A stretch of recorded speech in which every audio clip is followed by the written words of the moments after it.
کہ کیسے حضرت عبد الرحمن بن عوف رضی اللہ تعالیٰ عنہ نے نکاح کیا ہوگا، سرکار دو عالم صلی اللہ علیہ وسلم کو بھی ان کے نکاح کا علم نہیں ہوا۔ کیسا سادہ نکاح ہوگا، کیسا آسان نکاح ہوگا، حالانکہ صحابہ کرام کے نزدیک آمنہ کے لال سے بڑھ کے کوئی پیارا نہ تھا۔ آپ کے ایک اشارے پر صحابہ کٹ مرنے کے لیے تیار ہوتے تھے۔ لیکن کئی مثالیں حدیث پاک میں ملتی ہیں کہ صحابہ کرام نے شادیاں کی، نکاح کیے، اللہ کے رسول کو بھی نہ بلایا، اس لیے کہ اس دور میں نکاح کے لیے کوئی اتنے لمبے چوڑے انتظام کا کوئی سلسلہ ہی نہیں تھا۔ یہاں پہ 3 ماہ پہلے مصیبت پڑی ہوتی ہے، لڑکی کے باپ کو، لڑکی کے خاندان کو نہیں، صرف لڑکے کے عزیزوں رشتہ داروں کو نہیں، کئی دور پار کے عزیزوں کو، دوستوں کو، اور پتہ نہیں ملنے جلنے والوں کو کیا کیا ٹینشنز لگی ہوتی ہیں، یہ خریدنا ہے، وہ خریدنا ہے، اس کو میسج پہنچانا ہے، اس کو پیغام دینا ہے۔ پتہ نہیں ایسے لگتا ہے کہ ہر معاملہ اس کی وجہ سے متاثر ہوتا ہے۔ کوئی لین دین کی بات آئے، اب یہاں ننگ لینے تجھے پھیر کرنے، کوئی ضروری کام آ جائے، وہ بیٹے کی شادی طے کی رہے، یہ گزر جائے تو پھر بات کرتے ہیں، سارے معاملات رک جاتے ہیں۔ اور حضرت عبد الرحمن بن عوف رضی اللہ تعالیٰ عنہ خود رسول کریم صلی اللہ علیہ وسلم کو بتلا رہے ہیں، اللہ کے رسول کو پتہ ہی نہیں کہ انہوں نے نکاح کیا۔ پھر آپ ان سے پہلا سوال کرتے ہیں، بیوی کو کیا دیا؟ ذرا غور کیجئے، سوچ کا فرق۔ ہم نے ہر چیز کو تلپٹ کر دیا، ہم نے شادی اور نکاح کے حوالے سے معاملات کو الٹا کر دیا۔ جب کوئی نکاح کرتا یہاں پر لڑکا تو پہلا سوال ہوتا ہے کیا لیا، یعنی لڑکی کے باپ سے کیا کچھ لیا، اور ادھر یہ سوال کیا جا رہا ہے کہ کیا دیا۔ حضرت عبد الرحمن بن عوف رضی اللہ تعالیٰ عنہ عرض کرتے اللہ کے رسول، نواتم من ذہب، میں نے اپنی بیوی کو سونے کی ایک انگوٹھی دی۔ امیر آدمی تھے، اللہ نے کاروبار دیا تھا، سونے کی ایک ڈلی دی، کچھ سونا دیا۔ آپ صلی اللہ علیہ وسلم نے فرمایا اولم ولو بشات، ولیمے کی دعوت کرو، خواہ ایک بکری ہی ذبح کر لو۔ اب میں یہاں سے یہ بات آپ کے سامنے پیش کرنا چاہتا ہوں کہ نکاح کے حوالے سے جو اصطلاحات قرآن و سنت کے اندر آتی ہیں وہ تو ہے 3: نکاح، مہر اور ولیمہ۔ ابھی میں نے حدیث پاک پڑھی، اولم آپ نے فرمایا ولیمہ کرو۔ رسول کریم صلی اللہ علیہ وسلم کے ولیموں کا ذکر بھی حدیث پاک میں آتا ہے۔ قرآن و سنت میں ان 3 کے علاوہ کوئی چوتھی اصطلاح دنیا کی کوئی طاقت نکال کے نہیں دکھا سکتی، نہ تیل مہندی، نہ بارات، نہ جہیز۔ یہ سب غیر اسلامی رسومات بھی ہیں اور غیر اسلامی اصطلاحات بھی ہیں۔ بارات کا تصور ہندوؤں کی طرف سے آیا ہے، اور ہندوؤں کے ہاں یہ لفظ تھا بار یاترا۔ یاترا ہندوؤں کے نزدیک جب وہ اکٹھے ہو کر کسی یعنی مقدس مقام کی زیارت کو جاتے ہیں نا تو اسے یاترا کہتے ہیں۔ جب بیساکھی کے موقع پر یہاں ابن آباد کے قریب سکھ آتے ہیں تو آپ اخبارات میں پڑھتے ہوں گے یا ٹی وی پر خبروں میں سنتے ہوں گے کہ اتنی تعداد میں سکھ یاتری آئے ہیں پاکستان۔ اب یہ بار یاترا کیا تھا؟ ہندوؤں کے ہاں چونکہ لمبے چوڑے جہیز کا رواج ہے تو وہ جاتے لڑکے کے ساتھ نکاح کے لیے، چونکہ بہت سارا ساز و سامان انہیں ساتھ لینا ہوتا، زیورات بھی ہوتے، راستے میں ڈاکوؤں کا خطرہ ہوتا، تو وہ سامان کی حفاظت کے لیے پورا جناب لشکر لے کر جاتے تھے۔ اس کو بر یاترا کہتے تھے. بر شادی کو، رشتے کو کہا جاتا ہے. اسی سے یہ لفظ بگڑ کر ہمارے ہاں برات کے طور پر آ گیا. حدیث کی کتابوں کے اندر کتاب النکاح آپ کو ملے گا، کتاب البرات کا کوئی لفظ دکھا نہیں سکتا ہے. ولیمے کی اصطلاح ملے گی حدیث پاک میں. ابھی میں نے آپ کے سامنے پڑھی حدیث. برات کا کوئی کنسپٹ جو ہے وہ نہیں ہے. یہ سراسر ہندوانہ تہذیب کی عکاسی ہے. میں احترام کے ساتھ آپ سے ایک سوال پوچھنا چاہتا ہوں کہ آپ عید الاضحیٰ کے موقع پر جانور خرید کر لاتے ہیں.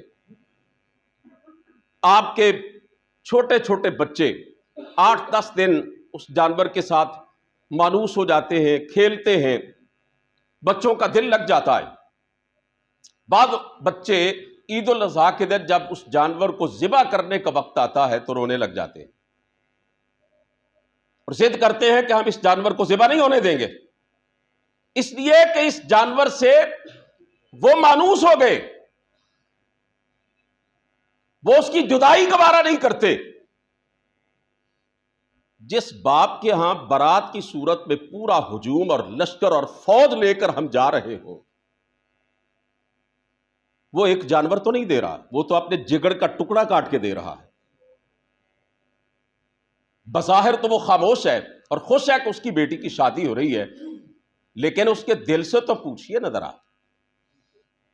کہ جس بیٹی کو اس نے 18, 20, 22 سال تک پالا پوسا، اس کی ضروریات کا اہتمام کیا، جو اس کا خون ہے، اس کے جسم اور روح کا ایک حصہ ہے، وہ جن جذبات کے ساتھ اپنی بیٹی کو الوداع کر رہا ہے، ذرا اس کے گہرائی میں تو جا کے دیکھیے.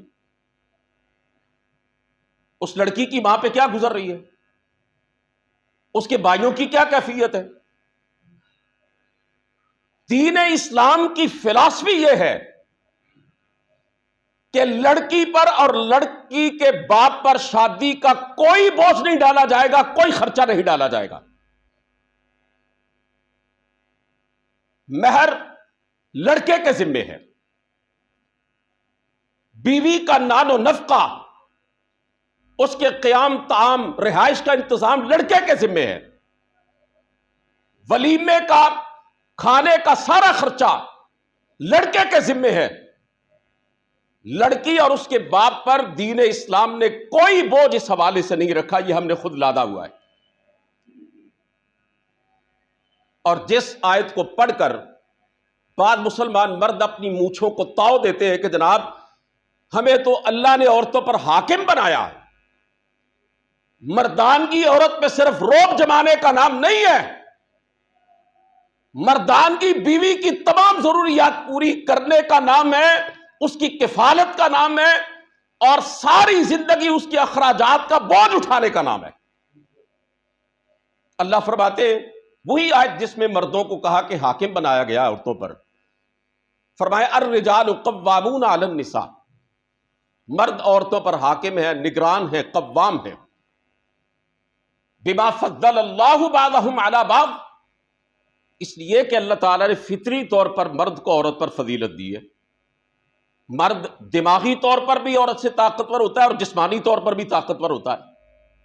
سائنس بھی اس بات کو تسلیم کر چکی ہے کہ پیدائشی طور پر مرد کے دماغ کا وزن عورت کے دماغ کے نسبت زیادہ ہوتا ہے. ہاں کبھی کبھی کوئی عورت پھولن دیوی بن جائے تو وہ الگ بات ہے، وہ تو استثنائی کیس ہے، ورنہ تو مرد عورتوں سے جسمانی طور پر بھی طاقتور ہوتے ہیں اور ذہنی طور پر بھی. عورت کمزور ہے مرد کی نسبت. اللہ فرماتے ایک تو وجہ یہ ہے مردوں کو قوام اور نگران بنانے کی، اور دوسری وجہ یہ ہے وَبِمَا أَنفَقُوا مِنْ أَمْوَالِهِمْ، کہ جو مرد ہیں وہ اپنا مال خرچ کرتے، مہر کے طور پر عورت کو دیتے ہیں، اس کے کھانے پینے کا انتظام کرتے ہیں، اس کے لیے رہائش کا اور دیگر ضروریات کا انتظام اور بندوبست کرتے ہیں. قرآن کریم کی یہ آیت بھی اس بات پہ دلالت کر رہی ہے کہ شادی بیاہ کے اور عورت کے تمام اخراجات کی ذمہ داری مرد پر ہے، نہ کہ عورت پر اور اس کے باپ پر.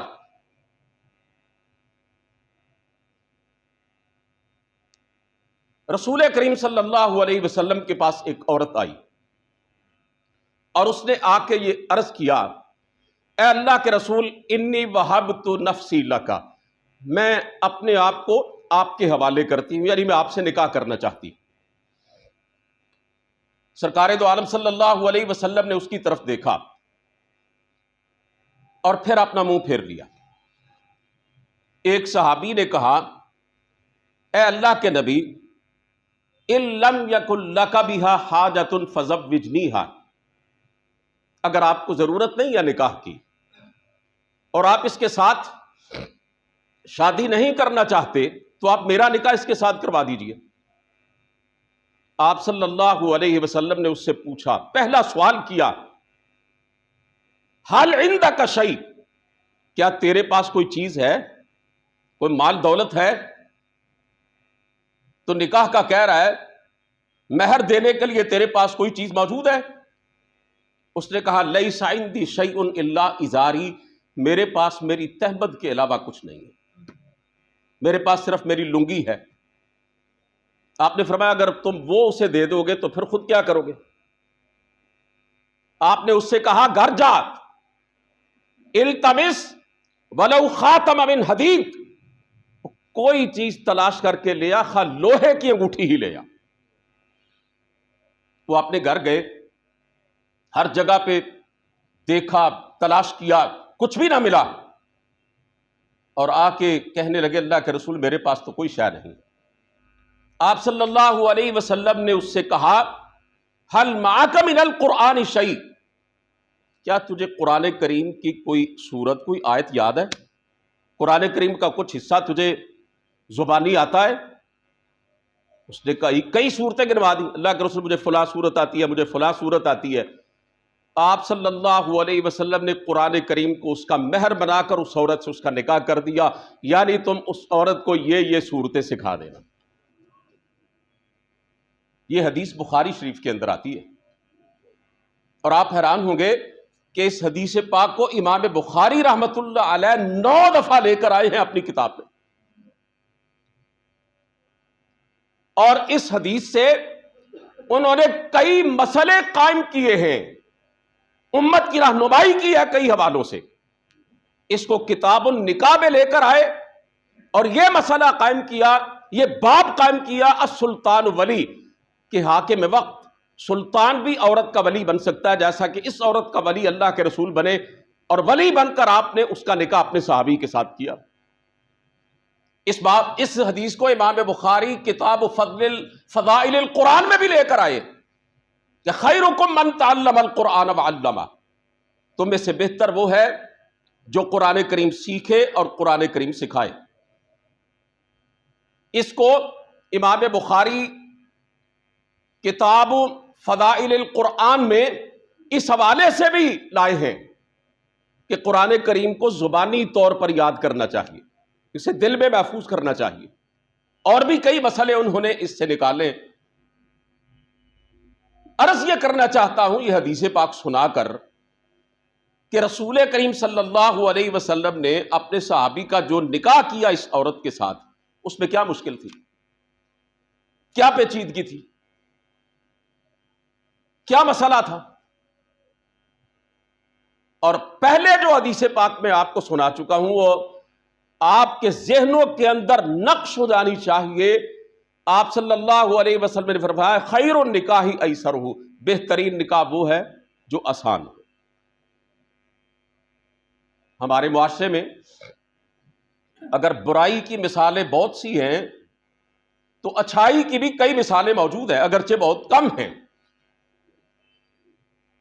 ہمارے ایک دوست ہیں، گجرانوالہ میں رہتے ہیں، سلیم رؤوف صاحب، باقاعدہ عالم دین نہیں ہیں، لیکن دین کا بڑا ذوق اللہ نے ان کو دیا ہے۔ اس مسجد میں بھی ان کا 1 یا 2 دفعہ درس قرآن ہو چکا ہے۔ میں ایک جماعت کے پروگرام کے سلسلے میں قلعہ میاں سنگھ گیا، قلعہ اسلام اس کا نام رکھا ہوا ہے۔ وہاں پہ جو امیر تھے جماعت کے، انہوں نے مجھے بتلایا کہ جناب ایک صاحب کل آئے، کار میں ان کا بیٹا تھا، ان کی بیوی تھی، اور جناب لڑکی کو وہ شادی کے بعد بس وہ گاڑی میں بٹھا کے لے گئے دونوں میاں بیوی.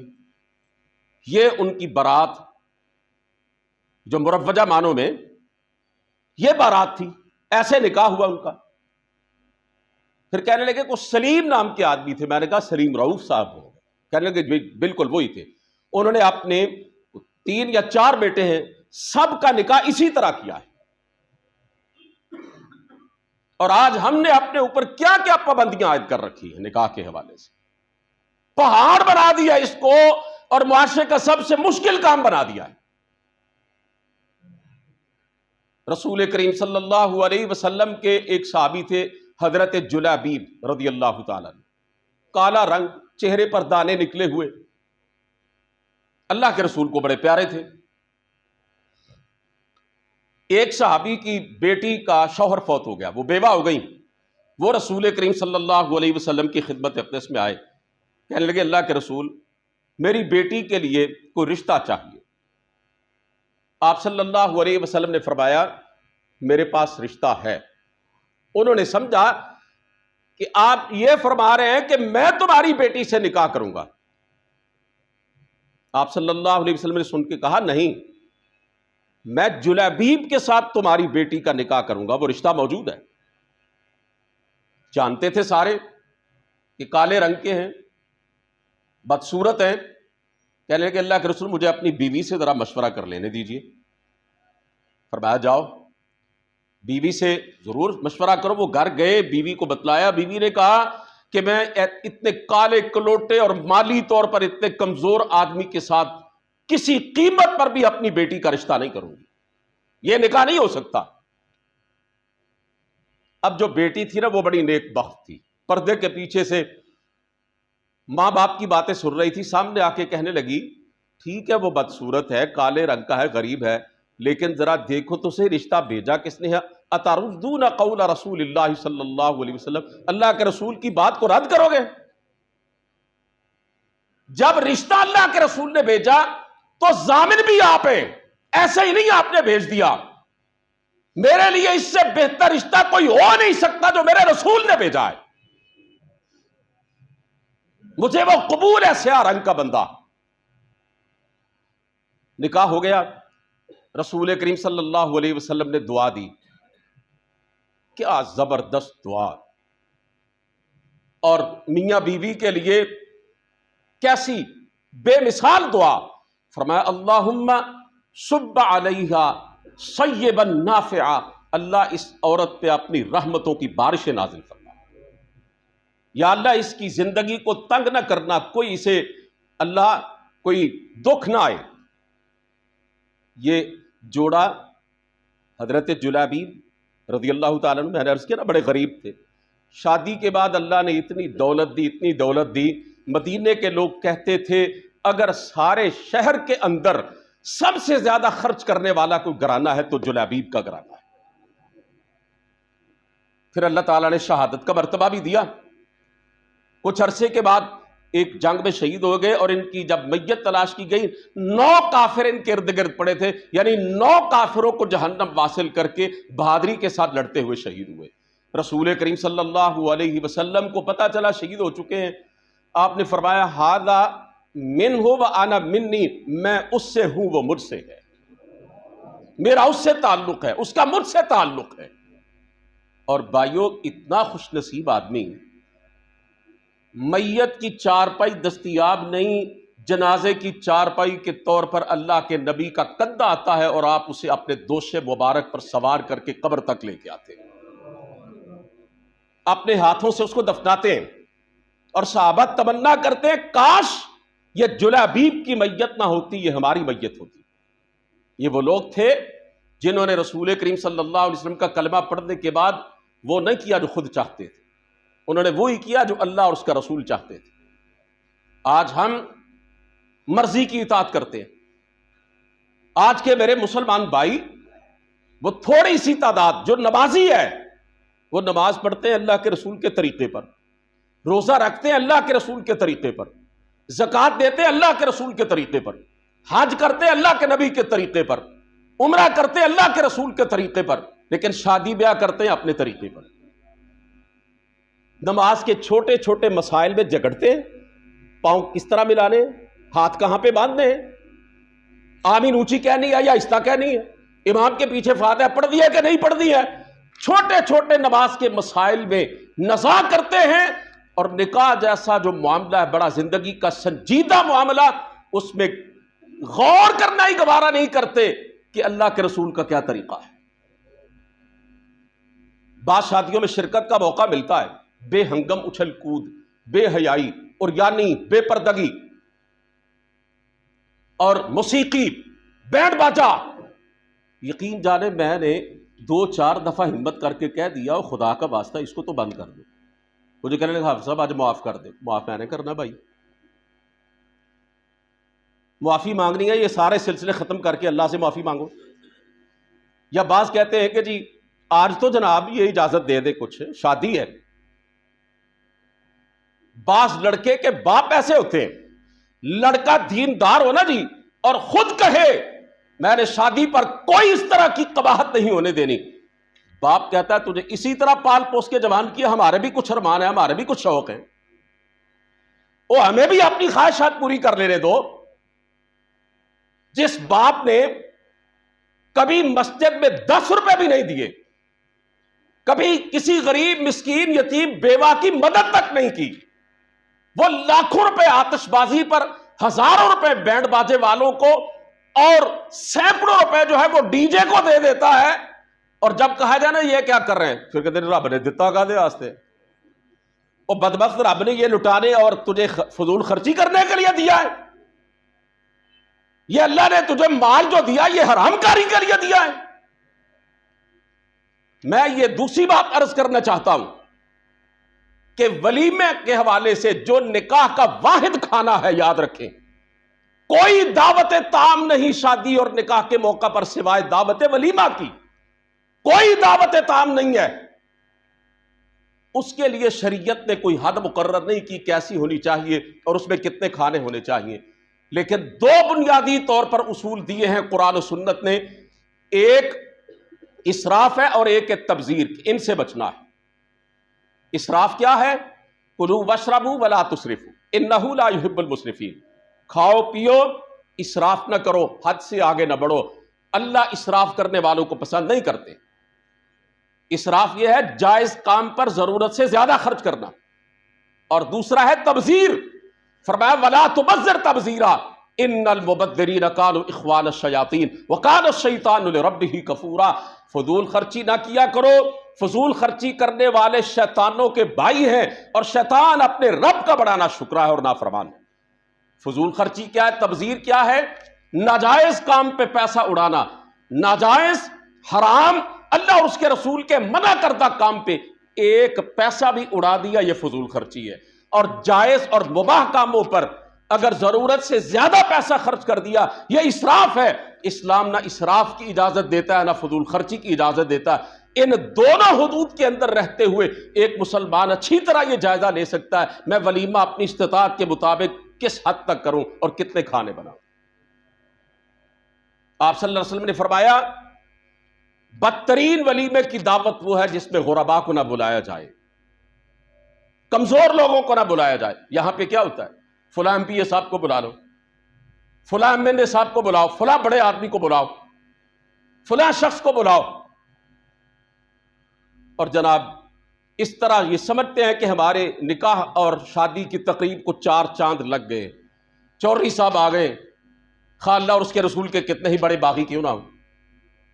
محلے اور بستی کے غریب کو جھوٹے منہ بھی نہیں کہا جاتا کہ ہمارے بیٹے یا بیٹی کی شادی ہے تو اس میں شرکت کر لو۔ آپ نے فرمایا یہ بدترین ولیمہ ہے۔ اسی طرح میرے پاس صرف 2-3 منٹ ہیں، جہیز کی بات اختصار کے ساتھ کرنا چاہتا ہوں۔ یہ سراسر غیر اسلامی تصور ہے اور ہندوانہ تصور ہے۔ بعض لوگ کہتے ہیں اللہ کے رسول نے حضرت فاطمہ رضی اللہ تعالی عنہا کو جہیز دیا۔ کیا دیا؟ کہتے جی مشکیزہ دیا، تکیہ دیا جس میں اذخر گھاس بھری ہوئی تھی۔ آپ صلی اللہ علیہ وسلم نے چادر دی اپنی بیٹی کو۔ یہ اس زمانے کا جہیز تھا۔ یہ جو ہم طرح طرح کا یہ ساز و سامان لاکھوں روپے کا دے رہے ہیں، یہ آج کے دور کا جہیز ہے۔ جو لے رہے ہیں وہ کہتے ہیں یہ آج کے دور کا جہیز ہے، وہ اس دور کا جہیز تھا۔ میں آپ کو سمجھانے کے لیے ایک بات آپ سے پوچھنا چاہتا ہوں، میرے نبی کی کتنی بیٹیاں تھیں؟ 4 بیٹیاں تھیں نا. اچھا، حضرت فاطمہ رضی اللہ تعالیٰ عنہ کو آپ نے جہیز دیا، حضرت رقیہ رضی اللہ تعالیٰ عنہ کو بھی دیا ہوگا، حضرت ام کلثوم رضی اللہ تعالیٰ عنہ کو بھی دیا ہوگا، حضرت زینب رضی اللہ تعالیٰ عنہ کو بھی دیا ہوگا. میرے نبی سے بڑھ کے عدل کرنے والا کوئی نہیں. میرے نبی نے کبھی کسی پہ ظلم نہیں کیا. اپنی اولاد پر کیا کرتے؟ اگر حضرت فاطمہ کو دیا تو باقی تینوں بیٹیوں کو بھی دیا ہوگا. لیکن حدیث پاک میں صرف حضرت فاطمہ کے بارے میں آتا ہے یہ 2-4 چیزیں دی آپ نے اپنی بیٹی کو، باقی تینوں بیٹیوں کو کیا دیا اس کا سرے سے حدیث میں کوئی تذکرہ ہی نہیں ہے. حضرت فاطمہ کو آپ نے جہیز نہیں دیا. حضرت علی رضی اللہ تعالی عنہ کے کفیل تھے اللہ کے رسول، حضرت علی رضی اللہ تعالی عنہ کے سرپرست تھے. حضرت ابو طالب بڑے غریب تھے. نبوت سے پہلے ہی آپ صلی اللہ علیہ وسلم نے اپنے چچا کی غربت کا خیال کرتے ہوئے کہا تھا آپ کے اس بیٹے کی پرورش اور اس کی کفالت میں کروں گا.